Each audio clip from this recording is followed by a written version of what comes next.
Welcome to episode 2 of the 8 Figure Podcast, where we talk about all things scaling to 8 figures and beyond from guys that have actually done it multiple times What if you're a over. beginner? You should probably leave, right? If you're a beginner, you should probably, not that you won't get some value out of this, you definitely will, but you also get some distraction that's not worth it. So if you're a beginner, you should probably head on out of here.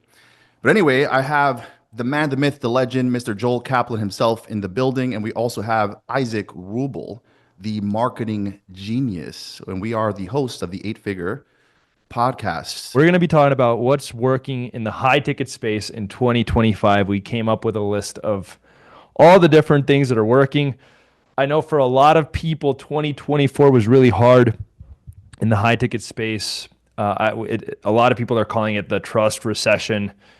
It seems like with a lot of people going through high ticket programs, not getting results, a lot of people buying stuff online, not getting results, a lot of people signing up for financing and then owing a bunch of money or taking out credit cards and going into a bunch of debt.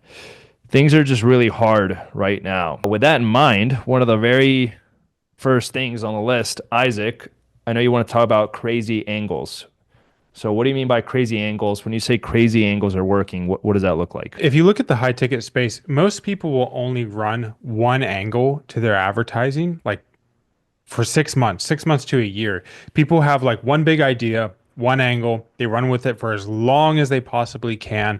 And they basically run it into the ground. Like an angle is a way to approach the market that makes your offer or product seem new, seem interesting, seem different. And it can also help you appeal to like different demographics of people or different segments of the market, different product awareness levels. So some people are only, solution aware. Some people are more aware of their problem. You can use angles to tap into these different segments of the market. And that one of the problems in previous years when things were super easy is everybody would just run one angle forever until it freaking crashed and burned. What's been working recently is very fresh angles very frequently.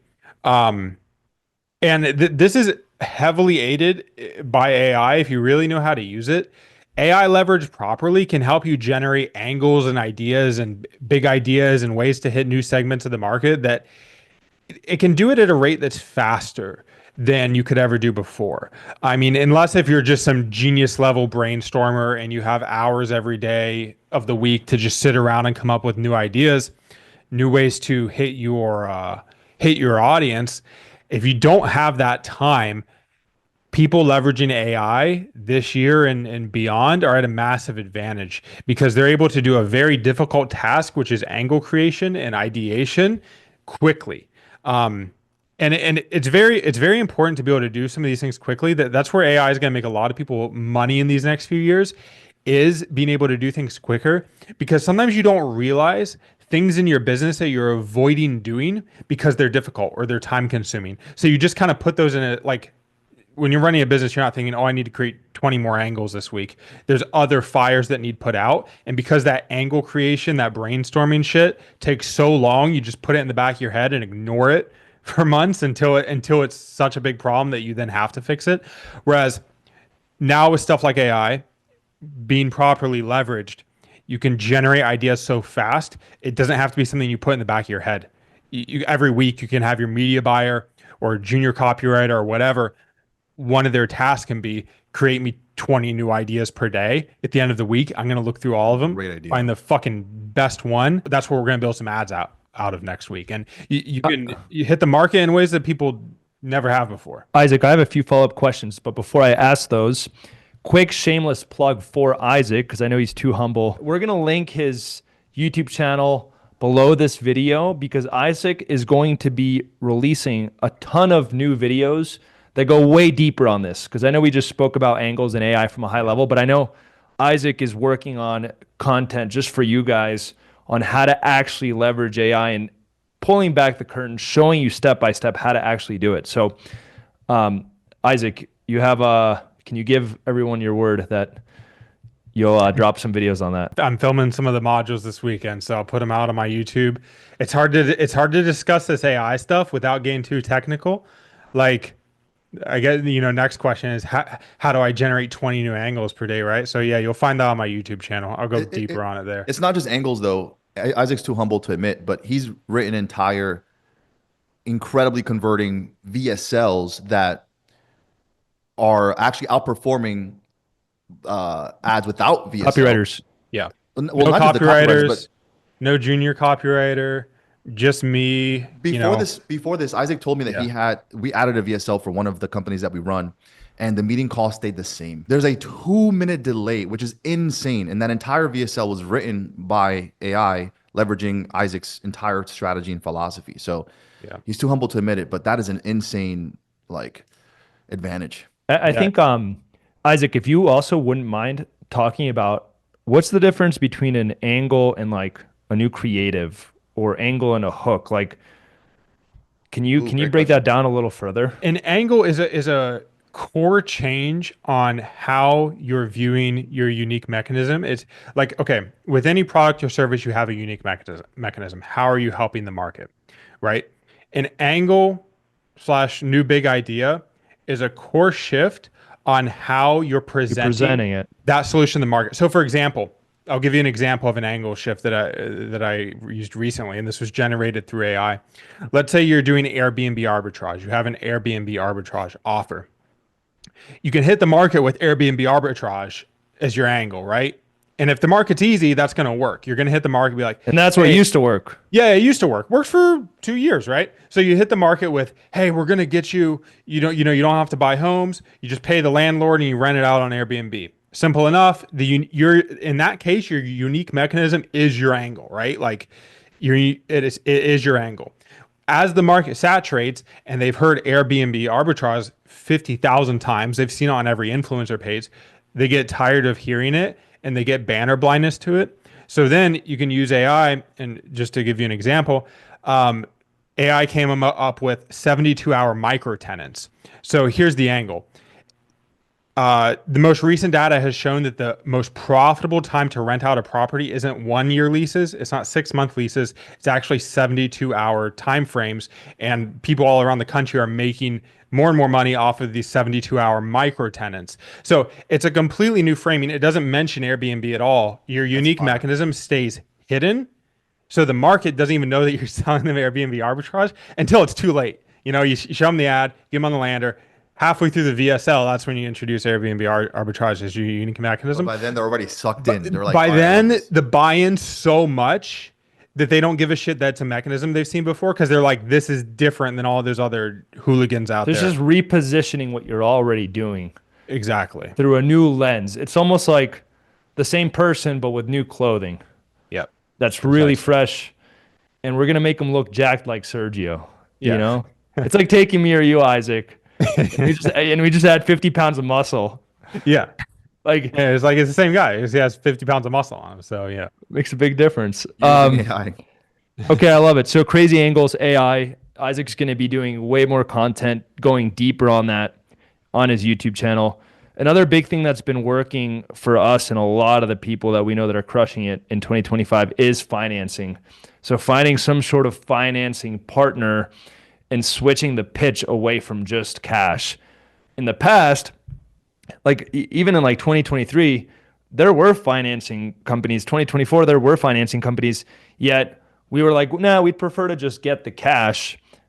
We don't have to pay a certain fee on the financing, and we don't have to deal with that. We just get the money right to us, right to our business.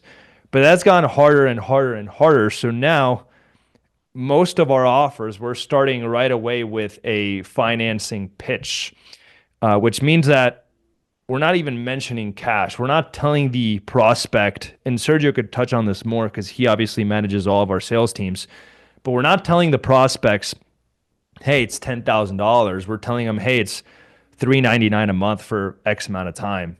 And we're leading with that pricing as opposed to leading with the $10,000 pricing, even though they're still signing up for the $10,000 program.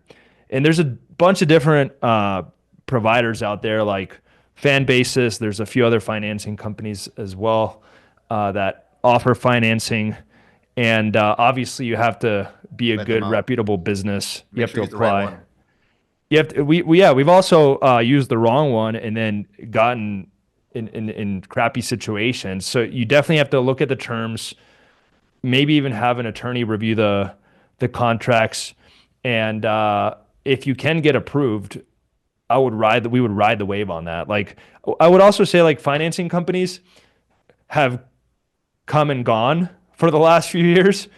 The one that people use, like the main ones that people have used, have changed over time. So like if you find one that's working and it's dialed in and your pitch is hitting, just ride that wave. And if you're like, well, this might not be long term, That's fine. that's fine. Ride that wave. Like so Sergio, I don't know if you want to throw anything No, else out there on I think you financing. hit it on the nail. You got to just accept the fact that you're going to have maybe 6 months runway with them, and that's totally fine. The good thing with financing companies is that there will always be a new one coming out. And your goal should be, and this is going to sound kind of savage, but your goal should be to find the new one early enough before they're out the door. That's the reality of this. In the high ticket space, here's what happens. A lot of financing companies get in because there's a lot of money in Mhm. high ticket, and then they realize this might be a little bit outside of our risk appetite because people don't finish paying or they But they're teased. They want to cancel. get in. They They want want to get in. it. It's like crypto, you know, like or like moonshots. You're like, "Ooh, I really want to invest my 10K into this random coin." And after a while, you lose 50 to 100 grand, maybe even more. And then you're like, all right, I got to chill out on these stupid crypto investments. And then guess what? 2 years later, you go right back to stupid crypto investments. So I think these financing companies, they're like, how do I get a piece of the high ticket space? They get in and then they realize, wait, there might be a little bit too much risk. I'd rather work with something like a dentist Yeah. or a remodeling company where if you're going into someone's house and they literally have a mortgage, um, you could see the kind of income they have based on where they live. If they get approved for financing, they're much more likely to pay it something real and physical, whereas a digital product, it's just harder to deal with. So Yeah. We skipped a very simple one. So, brand, guys, brand is working in 2025. It used to be that if you were good at ads and you were good at sales, you could almost force money to happen without mm, social proof, without the strength of an offer, without all these things. And then I want to say around 2023, I think the sales force was like pre 2023. It was like 2020 to like 2023. That's back when we all had agencies, prior to those days. And then I think what happened between like 2023 and last year is it became the year of the offer, where it was like, okay, well, say offer beats sales. That's true. And then now what's happening is that brand beats both. So while offer beats sales, brand encompasses all of those and makes it easier for you to go ahead and start scaling. Now, the difficulty with it is brand is one of those things that you start today, but you don't actually see the benefits for months and months down the road. And so it kind of feels unproductive. It's one of those things. I got a phone call. It feels unproductive until, 6 months, 12 months, 18 months later, you realize it's the one thing that is the biggest lever you can pull in your business. I agree with you 100%, Sergio, but with a caveat. Branding works, but not how it used to. So, for example, back when in 2023, I started really going hard with SMMA, building my personal brand, and you could use brand for traffic to generate new prospects, to generate Mhm. new buyers, to get clients. It's gotten a lot harder to be viral and get a lot of views without sacrificing the Watering type of yourself down. people, yeah, without watering yourself down. It's gotten Yeah. harder and hard because think about it. So many more people have started creating content, which means that now you're if you want to get a lot of views, aka a lot of traffic, you have to go super wide with your messaging. You have to speak to a lot of people, and now you water down who you're trying to sell to. Yeah. Whereas in the past, pretty much all the entrepreneurs in the space, even if you were talking about beginner content, they were seeing your video. Like now, that's happening less and less and less. And with that in mind, I think the focus on brand has shifted away from how do I Traffic to use conversion. traffic to how do I use brand to Exactly. Convert leads. So now our entire framework is for our management companies, how do we partner with people who already have a strong brand? They're posting on YouTube consistently. They're posting on Instagram consistently. They have social proof. Maybe they have a free community. And now all we have to do is use ads to drive traffic and really scale the operation. Or if we're starting a new offer from scratch, what we're doing now is we're literally having the founder or the face of the offer create a ton of YouTube videos, and we're actually launching with a group from day one. Think about it. If they create 30 YouTube videos over the span of 2 months, so it's like one every other day, when someone now comes to us through an ad, we can email them 30 days worth of videos. So maybe they come in through an ad, that's the traffic, but now they're getting 30 days worth of video content to nurture them and get them to convert. In addition to that, they're getting sent to a group where we have their attention. They're there every time they now, and we use Facebook groups. Anytime they now log into Facebook, if we post a social proof screenshot in the group, a 2-step to get them to reply, now they're seeing all those things in addition to our videos. And then any future content, not only are we posting it on YouTube, we're also dropping it in the group. So this gives us a way to nurture leads over time. And I think that back in 2023, 2024, you could get away with using brand to drive traffic, right? And going viral and getting views and then converting. And you could also get away with just running ads with a sales team and closing people without a brand. Now it's extremely important to have both. I wasn't even just saying personal brands. I'm saying having a brand from a business as a whole. Like, Yeah. That's what I was talking about with 20, the group, with the YouTube videos, etc.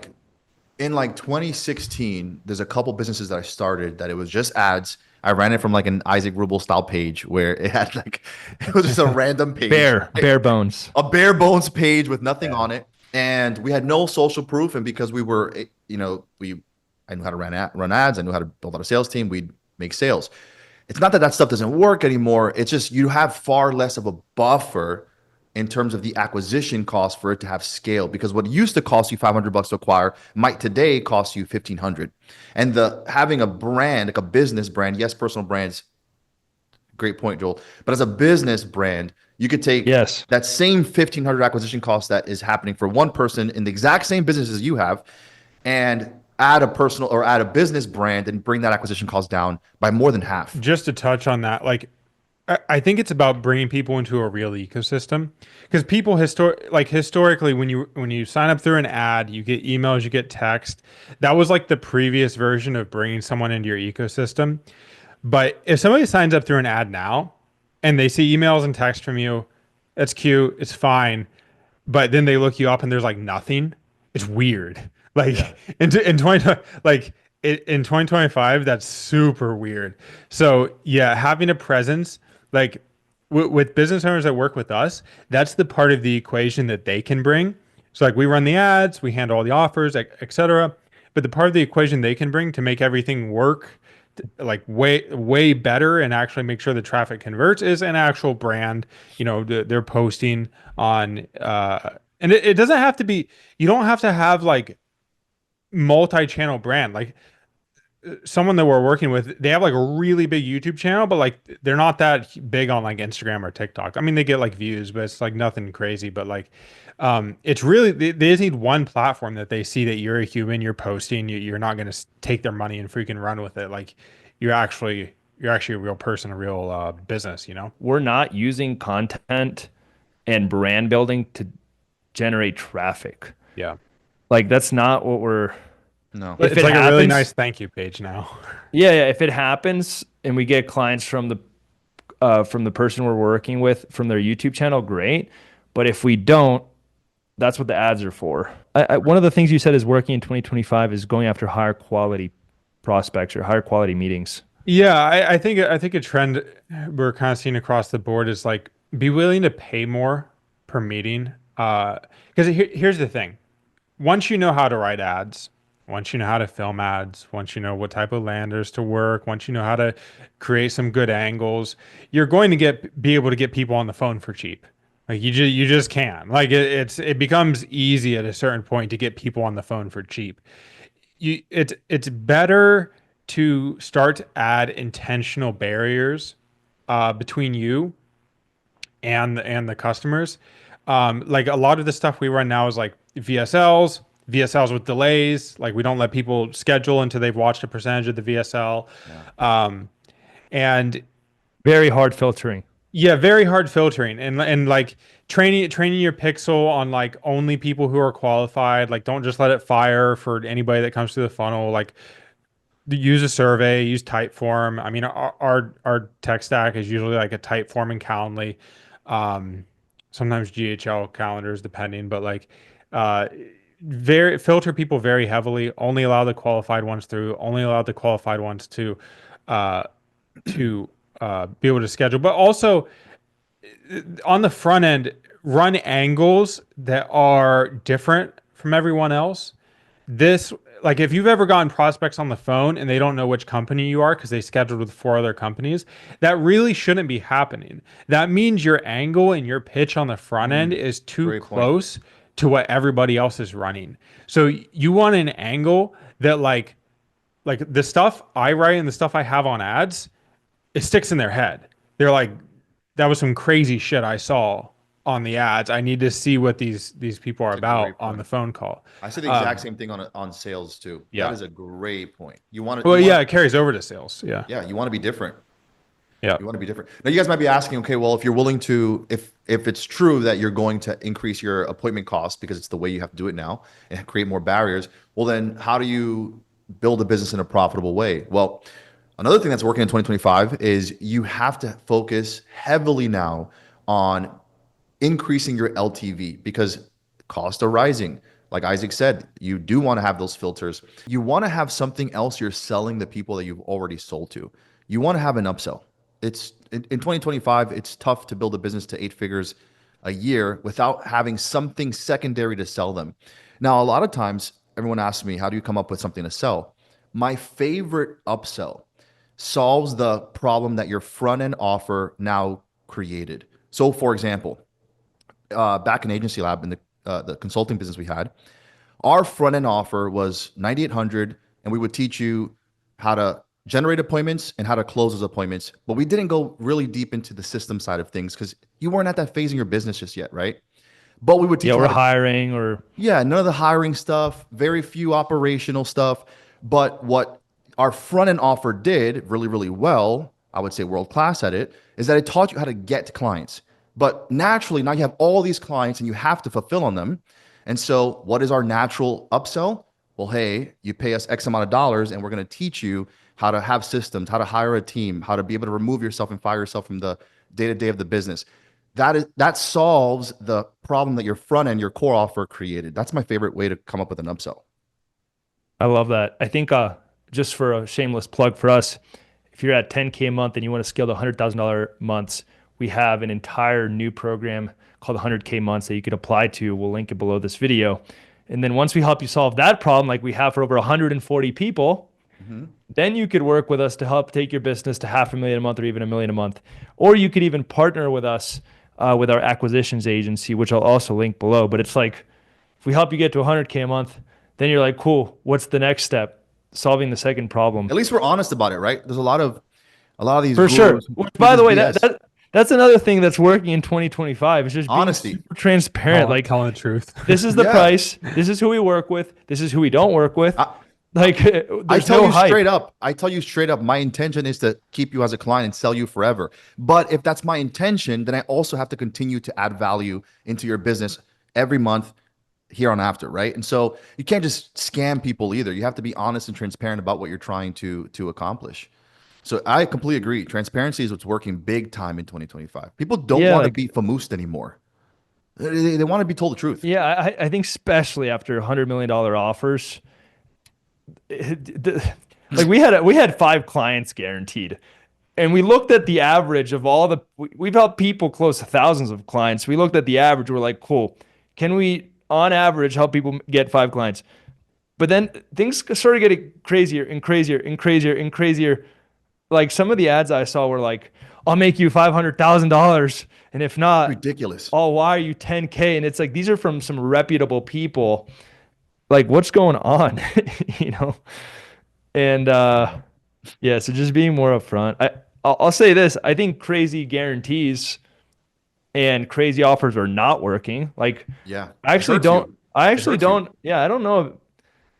Like, we're trying to get away from that in every single business that we run. Like, Offer inflation is like dead. Like There's a if you're still trying it's in if the you're trying to trillions, compete on, bro. It's in the let me t- trillions. let yeah, me tell bro. you guys If you're something trying to interesting. compete on offers, you're competing on the wrong thing. Like you're fundamentally competing on the wrong thing on marketing. What should people compete on?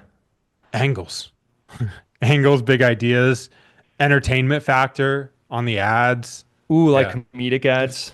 Yeah, comedic ads, really interesting hooks, like not just verbal hooks, but like visually interesting hooks, things that grab That's attention. interesting. I remember last year I was on a coaching call and someone was going after dentists. And you guys know dentists is a very, very competitive market, right? We joked about how chiros always work. Dentists are like hit or miss. It's like it can work, but it also can completely flop. And I talked about this concept. Something you said just completely reminded me of it. I call it splitting of the red ocean. So you know how like there's a blue ocean strategy, red ocean strategy. You can dominate red ocean markets. You just have to do things a little bit differently. So there's a couple ways. Number one, you could go after a very, very competitive market, but change the language. So, like he was in dentist, I said, why don't you go after Spanish patients? No one's doing that. And it's a saturated market where there's sharks all over. That's a way where you could compete in a red ocean. You just split the ocean. Another way you could do it, you could also change the face. So if it's a like Cole Gordon, for example, you know what I've been seeing a lot, guys. At this point, I'm kind of just ranting. You know how he had the B2C sales offer? That offer with the female face completely crushes. Red Ocean, everyone's competing on become a closer, become a closer. And there's a girl here in Miami From what who's I heard. crushing. I'm It's just that kidding. she's a different face. No one's heard that pitch from a female, so it's just, Exactly. and that audience hasn't like, men tend to buy offers from men. Females tend to buy offers from females for the most part. So when it's a female finally uh, uh, pitching this idea of becoming a remote closer, all of the females who have been wanting to level up their careers are jumping on it. We could also say the same thing about languages. Like there's a crypto offer from one of our clients who we helped scale to 100K a month. Now he's doing over a million a month. And all he did was he took a basic crypto offer from the US and he just did it in French in France. Bro, there's this guy named Pavel Dubov, I think it is. So he created the MySpace or the Facebook, but in Russia, and it became $1 billion company. All he did was take something that's already working and bring it into Russia and completely crushed it. So And, you could and change the that's language, you could change the gender. Another thing you could do is change the channel. So if someone's crushing an organic on an offer that's doing really well in a saturated red ocean, you could change the channel. And the last thing you could do that no one talks about is you could change the model. Sergio, could you talk about your $1,000 pitch? Yeah, it's kind of a simple philosophy. It's this idea. One of the things, really, it's not the $1,000 pitch. It's actually being different and competing off of price. So for markets where you don't have a lot of social proof, for markets where you're selling something that's relatively high ticket.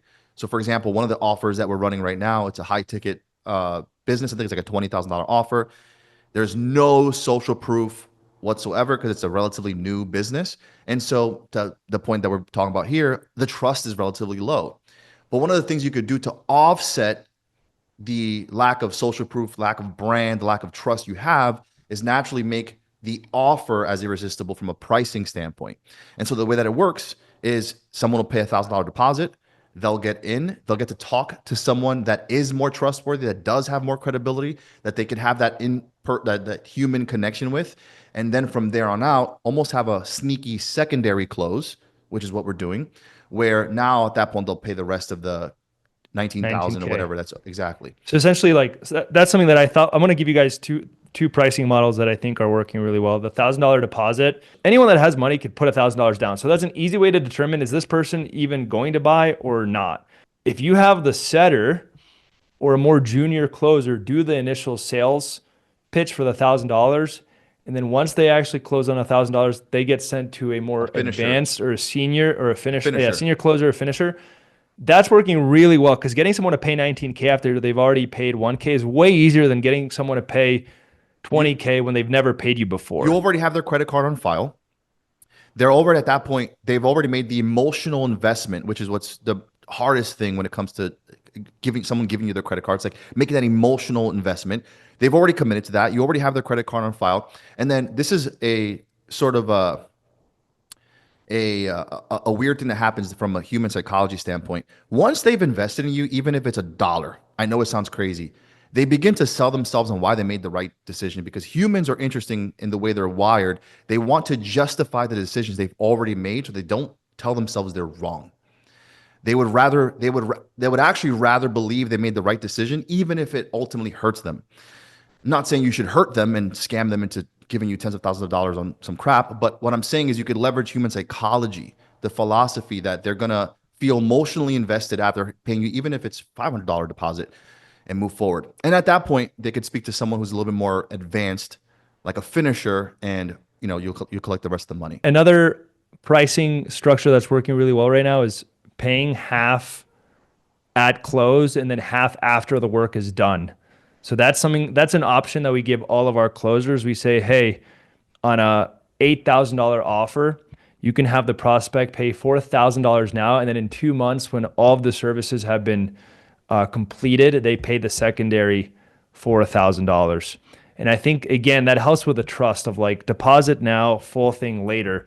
If you go to sign up for many high ticket things, that's how it works. Like I'm trying to.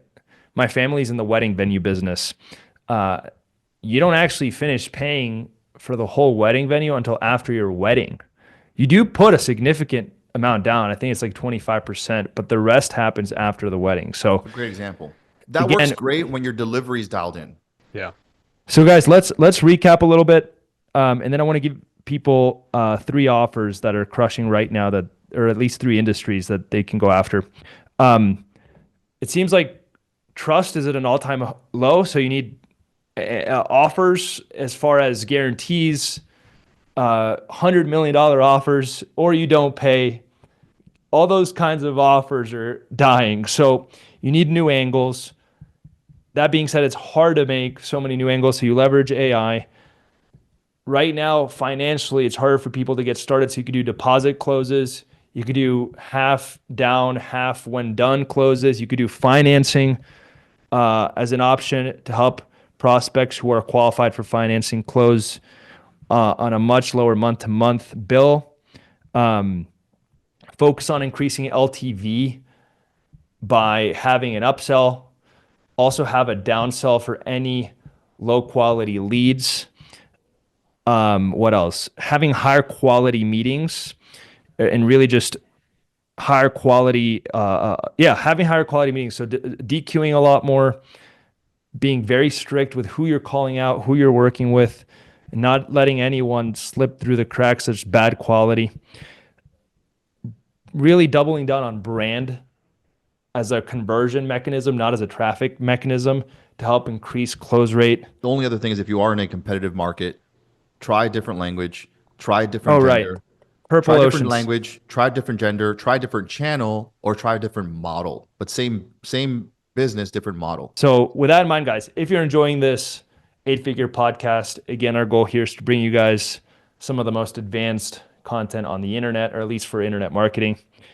If you guys are enjoying it, make sure to like this video, make sure to subscribe, and drop a comment below. Should we keep going? I'm going to ask you guys every single week, should we keep going? Let me know below. Is there anything that you guys would do differently? Is there anything you guys want us to talk about? Mention it in the comments. And last but not least, before I give you guys 3 industries that are red hot right now, if you're over 10K a month and you want help scaling to $100,000 months, make sure to apply below. If you're over $100,000 a month, we have a partnership program where we can come in, run your ads, run your sales team. And if you're looking for something more customized, we can also help you as well. So if you're below 100K a month, but above 10K a month, apply below. If you're over 100K a month, also apply below. Besides that, here's 3 industries I wanted to give you guys. High ticket SaaS is working really, really well. So instead of taking you do have to build the software, but instead of just selling it at a low ticket, it's formulating some sort of done for you package that leverages the software and charging way more. That's crushing. Number 2, tax offers. Those are really easy to help people save money. If you can come in and immediately say to someone, I'm gonna save you more than you're paying me. That's such a no-brainer offer that it's getting a lot of people to buy. And then last but not least, investment offers are crushing. That's definitely an area that we're looking at. We're always exploring different kinds of investment opportunities that we could publish for. But that is crushing. It's been crushing since 2024. As always, you have to be super compliant, make sure to address any of the risks, all that good stuff. And you absolutely have to find someone that's really good at the fulfillment, but that is working really well. So I think that's it. Yeah, it was great. Sweet. Peace. Peace, guys.